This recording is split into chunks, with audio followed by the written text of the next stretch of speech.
today's lesson, we have Angelina by Emmanuel. It's a moderately difficult song. There are some funky chord shapes that I'll try to explain, but my theory is a bit rusty. But it's a really fun song to play, so I think it's worth it. To begin with, we're in drop D tuning, and we have a capo on the 2nd fret.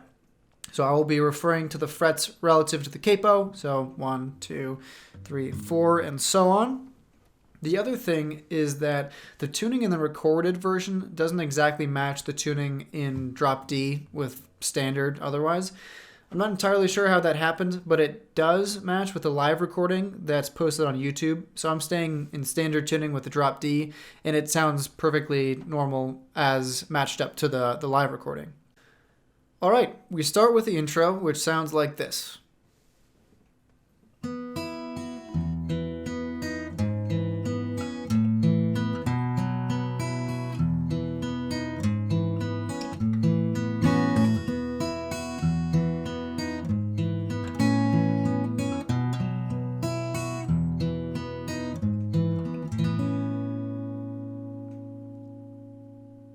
The intro revolves around an sort of ascending bass line with a D sus2 shape as its sort of root.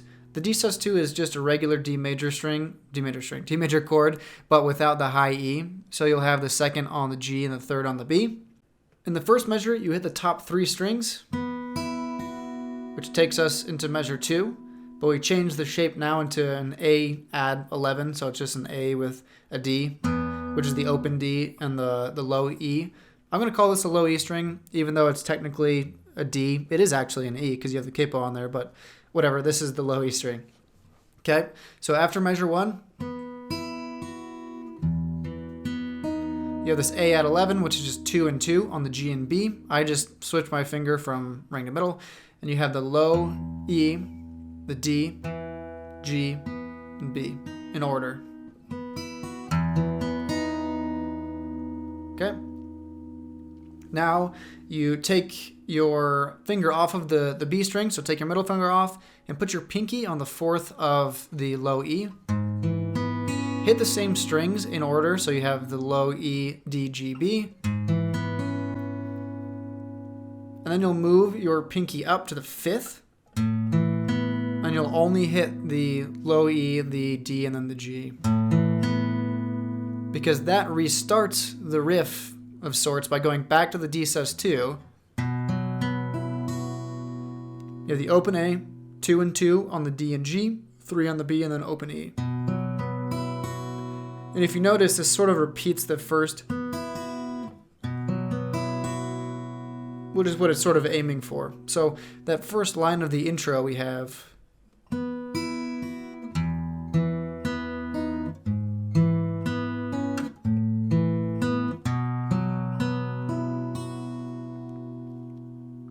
Now on measure 3, we repeat the A add 11 chord with just 2 and 2 on the G and B. Same thing here. Repeat by putting your pinky on the 4th, taking off the middle finger.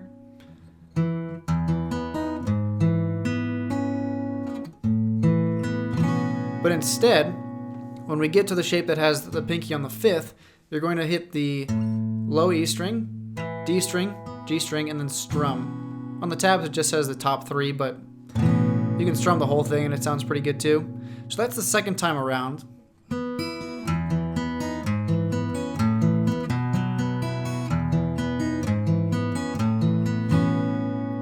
Again, it sort of pulls into the repeat. The note that pulls now is the 5th of the low E again. And then you have the D sus2 again with the 2nd on the G, 3rd on the B again, followed by the open E. That's the end of measure 3. Okay? So all together so far we have this.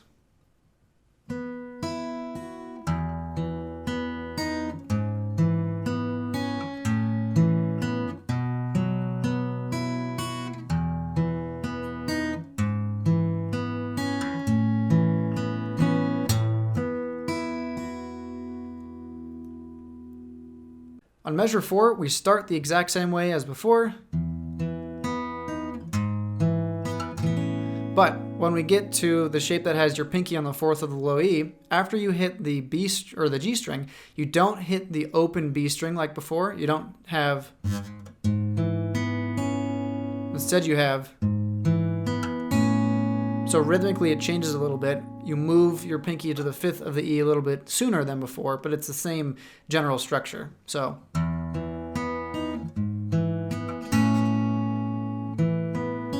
End that with just a little D, open D, second on G, open B.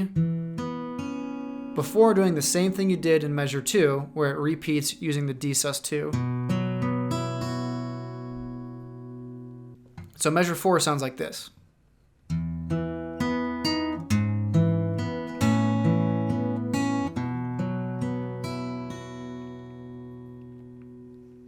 We start measure 5 with the same A add 11 shape. We do the same thing with our pinky on the fourth of the E. But after hitting the second on the G string, move your pinky up to the fifth and strum. Now on the tabs, it skips the A and the E string. Doesn't really matter if you hit those. It sounds better with just those 4 notes, but a general strum is fine. That's the whole intro. And altogether, it sounds like this.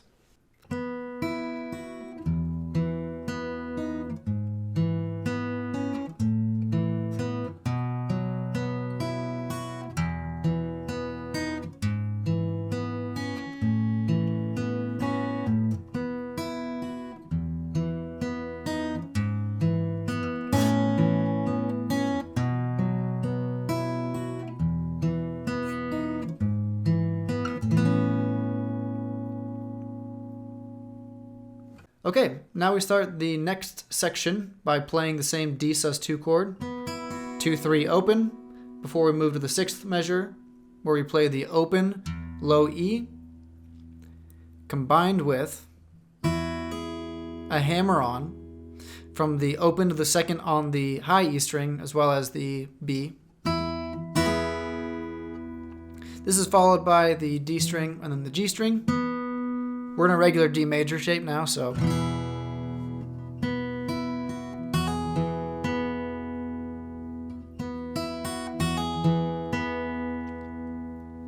Now you bar the 2nd with your index finger and put your pinky on the 5th of the high E string.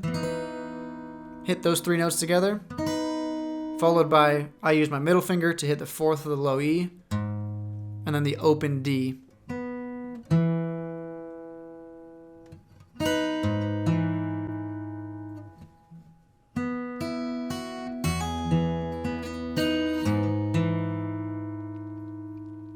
You'll slap the strings rhythmically before going to a G6 add 9 chord, which has your 5th on the low E, 4th on the G, and 3rd on the B. Then you'll have the open D string followed by the G string alone. So you'll slap again.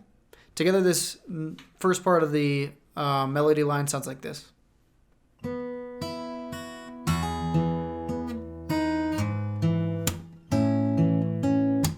You slap again.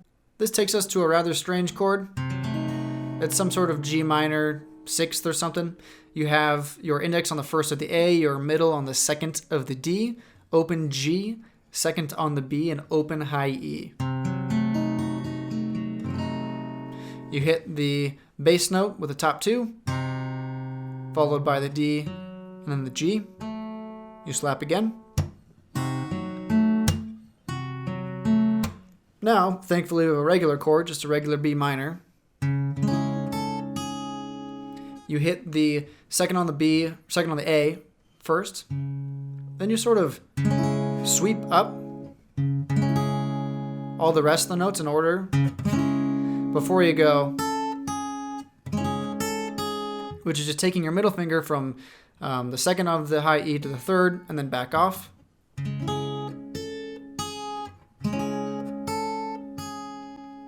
Then you take that B minor shape and you just move it up 1 fret and take off your middle finger. So this is a C sus2 chord with the 3rd fret being barred and then 5th on the D and G. You hit the 3 being the A, D, A, G, and B together. Then you hit just the D and then just the G. That's that's kind of one of the motifs of this, is just you hit like a chord shape, and then 2 individual notes. That happens a lot throughout this song, so it's good to be familiar with it. Before, you switch this now to a very strange looking chord. It's kind of like a G major, but instead of having your index finger on the 2nd of the A, it's on the 2nd of the G.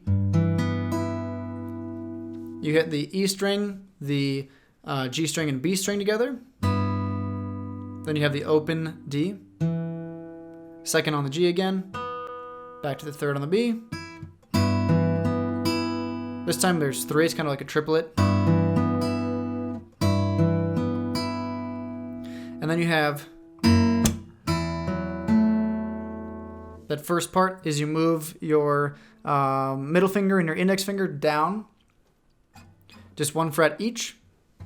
So you have now 2, 1, 3 on the E, G, and B, and hit those together. Then you slap, and you have an A7 sus4 thing where you have the open A, 3rd of the B, and 2nd of the D. Hit the A, G, and B strings together, and then just the D, and then just the G. And that sort of ends this first melody line. So I'm going to play it really slowly. I know the chord names and shapes are a little bit funky, so hopefully if I play slowly it'll be easier to follow along.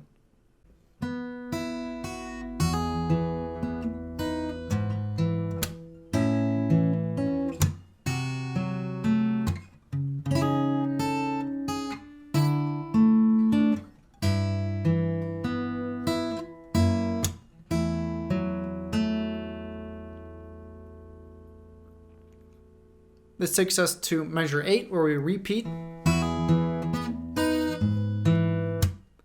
But now we have this chord, which is a D6. You have the 2nd on the A string, 4th on the D string, 2nd on the G string, and then 3rd on the B string. It's kind of another funky looking shape. You hit the A string with the G and the B together, and then just the D, just the G.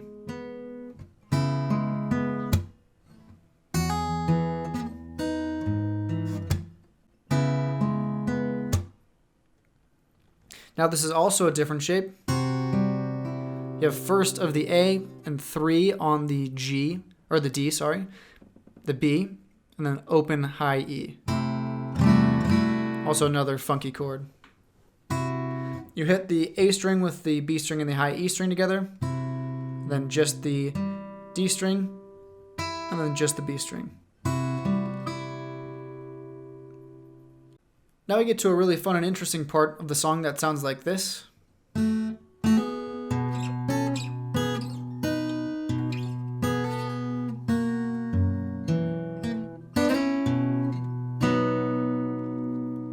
Which starts at the end of measure 8 after you've hit the 3rd of the B string. You hit the open E and the open G together.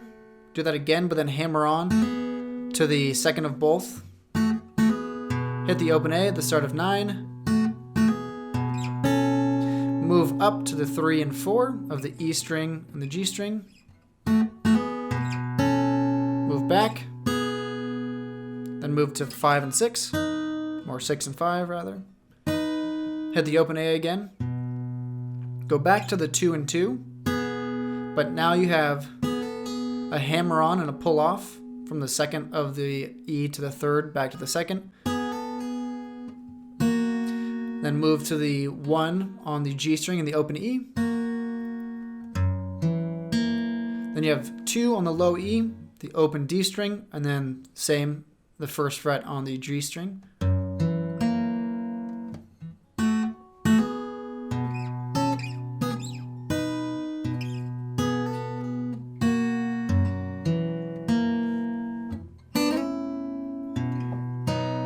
That last bit is a regular F chord. 3, 2, 1. Slide that up to a G. 5, 4, 3. Then hit the open A, and then a regular A chord.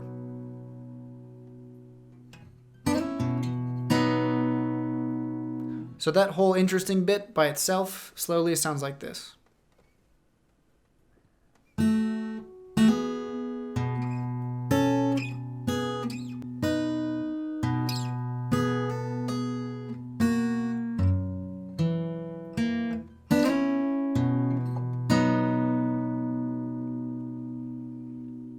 And the whole bit, starting from measure 6, which is the new addition of that verse line, sounds like this.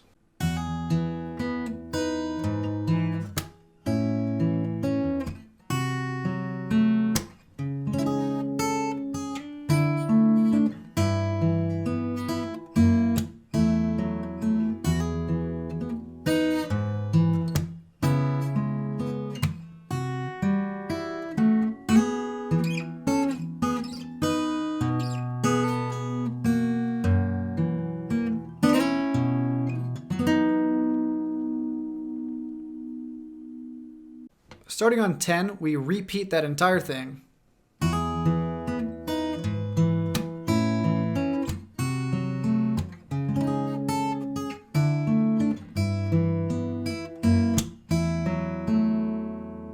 All the way up until measure 12. Measure 12 is where we have this.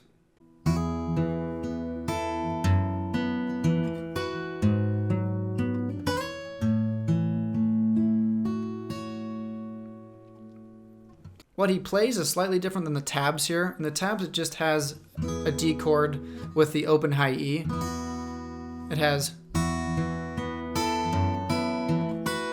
But what I think is actually happening is... So the start of 12, instead of having just the open D, or with the D with the open high E, I hammer on to the second of the high E, so that's not in the tabs, but I think that's what he's doing. So he'll hit the low E, the B, and the E string, hammer on to the second, then have just the open D, and then the G string on the second fret. Move your pinky to the third of the high E and hit that along with the B. Now he bars here with his index finger on the second fret, but I prefer to use my thumb, so I wrap my thumb around to hit the second.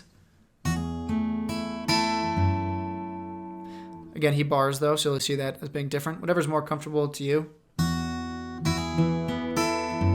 But you'll hit the second of the low E before hitting the 3 on the B with the open G. Then the open D again.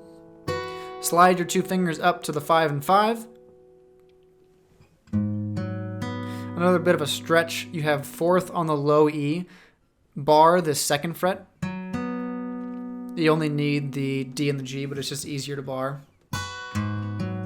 So you'll hit the 5th fret on both the B and the high E together, and then follow that up with 4, 2, 2, with the low E string, then the G string, or the D string, and then the G string. You finish that up with a G6, which is just barring the 5th fret with your index finger, and then 7 on the G string and the high E string. That's kind of the last shape of that line. So that sounds like this.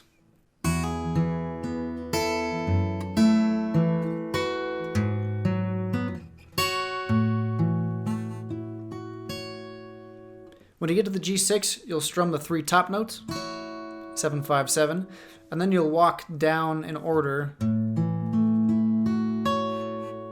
all the way, so 5, 5, 5, 7, 5, 7. You then have the 5 again. I tend to move the bar to wrap my thumb around. I know he doesn't do it like that, so this is another area where I sort of differ from the tabs and from what he's playing. I play this. I play...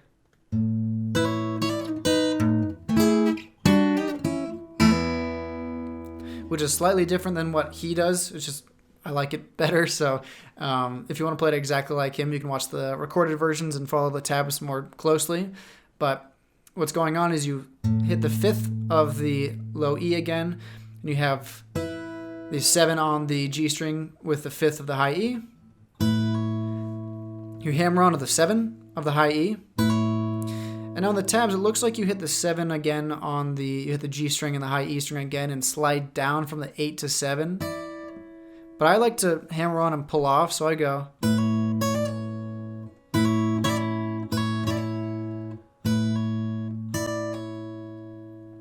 Then you move that down to the 6 on the G string and 5 on the high E string. You hit the low E again. I kind of tend to hit them together. But in the tabs it has where you hit the 5th on the E by itself. And now in the tabs it has you hammering on from 6 and 5 up to 7 and 7. I don't really like that move, so what I do instead is I have just this sort of shape where I have the 5th of the D string, 7 and 7 on the D or on the G and the B.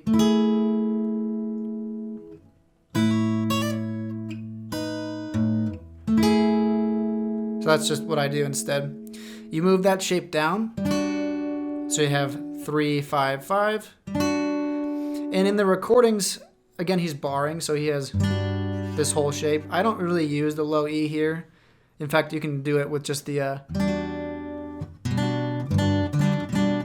open strings sound kind of okay there as well. Because what you're going to do is slide up to the 6th on the E string, like, and slide back down.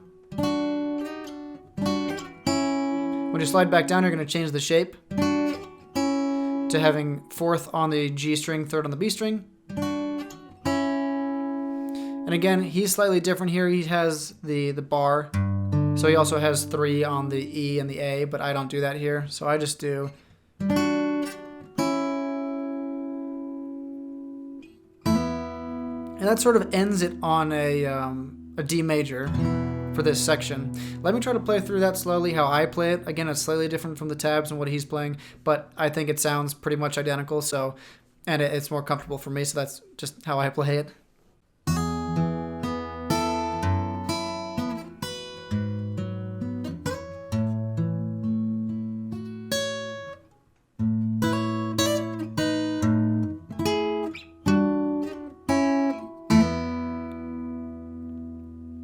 And it doesn't end on a D major, it does. But that's for next lesson. So that's it for today. I'll be back with the next part soon. I'm going to play through the entire thing that I just taught slowly. I know it's kind of confusing. I get a little bit jumbled up towards the end there, but hopefully it didn't confuse you too much. Again, I'll be back with part 2 soon, hopefully. Thank you for watching very much, and I'll see you next time.